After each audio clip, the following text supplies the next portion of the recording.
right, round number 1. I have here my beginning of round marker, but I'm gonna probably lose that now when I switch needles. So I'm gonna pop that away just for a second. And first, I'm just gonna exactly knit according to round 1 here. So I am working size medium, so I need to knit 19 stitches with my larger size needle now.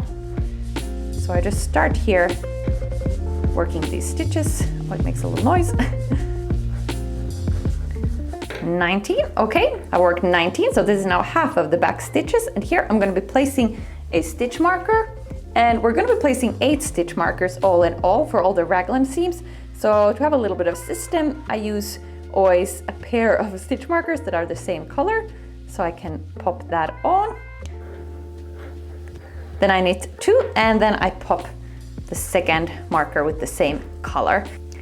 Next, we're gonna work the stitches that are gonna be the sleeves. So I'm knitting my sleeve stitches. And then I'm again gonna be popping on some different colored stitch markers to mark my raglan seam. So I place a marker and I knit 2, and I place again a marker. Now I've worked the entire round. So here I have the sleeves. You have these markers around the raglan seams. Here are my front stitches. Here are half of my back stitches. I've placed my beginning of round marker back. So you have the beginning of round marker marking half of the back stitches. And now we are ready to start working the German short rows. German short row number 1, which is worked on the right side. First, we're gonna work all our way to our marker. So that's the first marker we have. And then we are gonna increase by M1R. All right, I've now knitted all my stitches to my marker, and now I'm gonna do an increase that is gonna be a right leaning increase. So we're gonna make one right, that's abbreviated M1R. And to do so, we're gonna locate the strand between the stitches here. So that's this strand here. With my left needle, I'm gonna pick that up from behind onto my left needle. And then I'm going to be knitting this as if it were a stitch, but from the front here. So I kind of twist it, and that way I create a new stitch here. Then I slip my marker, knit 1, knit 2, and then here I first slip this marker. So I just have these 2 knit stitches, and on each side of these 2 knit stitches is where the increase is gonna be placed. So here we want to do an M1L, so make one left. So this is gonna be a left leaning increase. And to do so, we're gonna again, with our left needle this time, go from the front and grab this strand between here from the front. And then we're gonna knit it from the back instead, so through the back loop. So we twist that as well, because otherwise we'll get a hole here. All right, we've done our increases. Then we again knit to the next marker, which is again a sleeve marker, and we repeat that. All right, I'm at my marker, so then again I make one right, take my needle from the back there and knit this. Oop. All right, I've increased one, can slip this marker, and then I knit these 2, and then again I need to slip first this marker before I do this increase, because we always want to have 2 knit stitches between the increases. Make one L, make one left, going from the front, and knit it twisted from the back. So this was now the sleeve stitches, and now we've done the increase, and this is now the front stitches. And here we're just gonna knit 1 stitch, and now we're gonna turn the work around, which means we're gonna be working from the wrong side, meaning we're working these German rows flat. So just turn the work around. German short row number 2 on the wrong side. This starts with making a double stitch, and let me show you how to do that. So first, make sure you have your working yarn here in the front. And then this first stitch, all you're gonna do is from the left needle, you're gonna slip it to the right needle without doing anything. So purl-wise, go in and just transfer it from the left to the right needle. And now you have it here on your right needle. You're gonna grab this working yarn, take it open over, and we're gonna pull on it so that you see these 2 legs appear. And these are the two legs from the stitch below. And that's why it's called making a double stitch, because it kind of becomes like a double stitch. And that's just because we pull this yarn pretty tight. And that's all we're gonna do. Then we're just gonna bring this working yarn here front, and then we're gonna purl to our marker. So we're gonna purl this stitch. Then I'm gonna slip this one, purl until my marker. So this is now the raglan seam stitches. Gonna slip this one, and I'm gonna be just purling all of my stitches and slipping this marker until the beginning of round marker.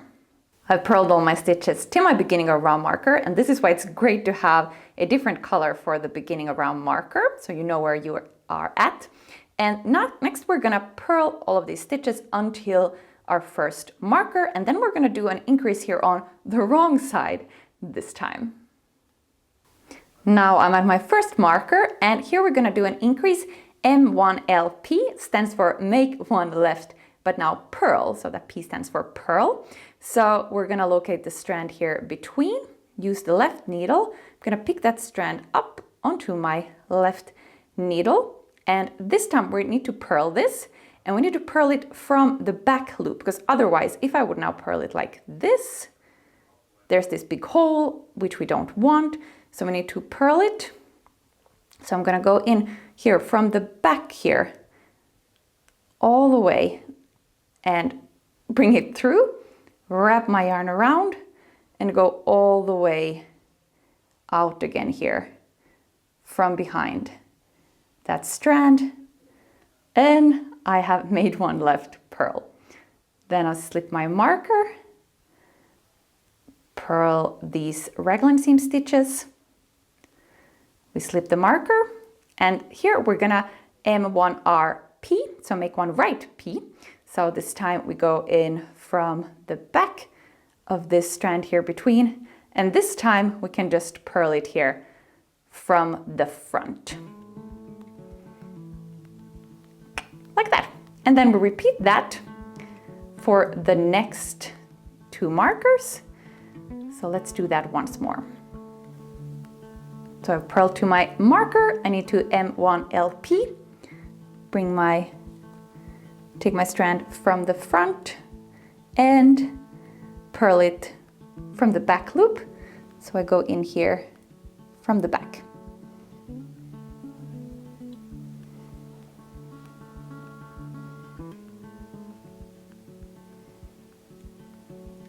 Then I slip my marker, purl two, again slip this marker and M1RP.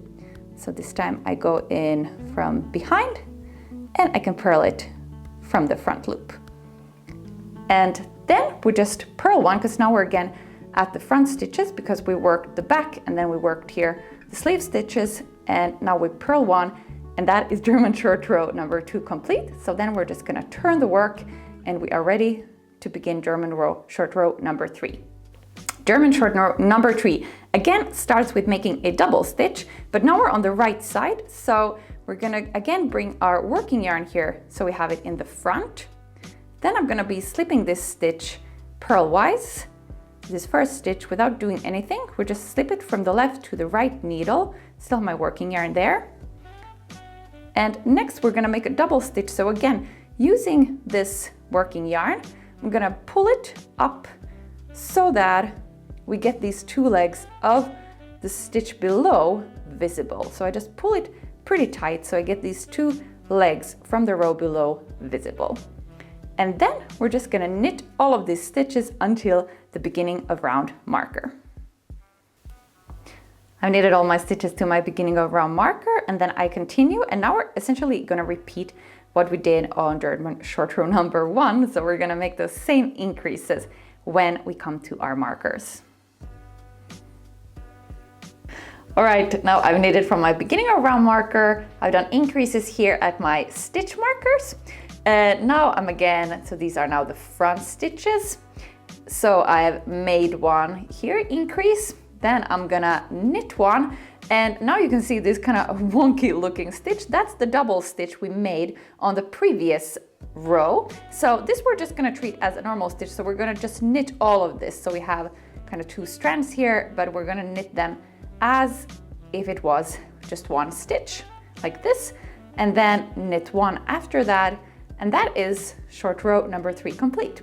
And then we're gonna turn around again, and next we're gonna be repeating these rows, so we're gonna be purling all the way until the beginning round marker. After that, on the wrong side rows, we then do the increases here at our 4 of these markers, and then when you come to this again, so it looks kind of wonky here, you can see that's the double stitch we made. You're just gonna purl that normally, purl 1, and then you always turn. I'm gonna do this for X amount of rows, and this is the way that we help shape the back. So just to remind you again, now we're gonna work German short row number 4 on the wrong side. We just slip this first stitch, we have the working yarn in front, and then I'm just gonna pull this so I get these 2 legs really visible, and then I'm ready to just purl all these stitches to my beginning of round marker, and I'll show you just how to resolve that double stitch that we made on the previous row, so that purl stitch. I've purled the sleeve stitches, I've done the increases here on the wrong side, and now we're coming up to that wonky stitch, so we're still gonna purl 1, and then here you have this double stitch that we made on the previous row, so we're just gonna purl all of this as if it was just a regular stitch, then purl 1 after that, and that is German short row number 4 complete, so we can go ahead and turn the work around. And next you're gonna be repeating these 2 rows essentially. You always have this beginning of round marker, and we're gonna be ending up actually here at the beginning of round marker after all of the German short rows are complete. So the last one is sort of a half German short row, and then we're gonna start working in the round.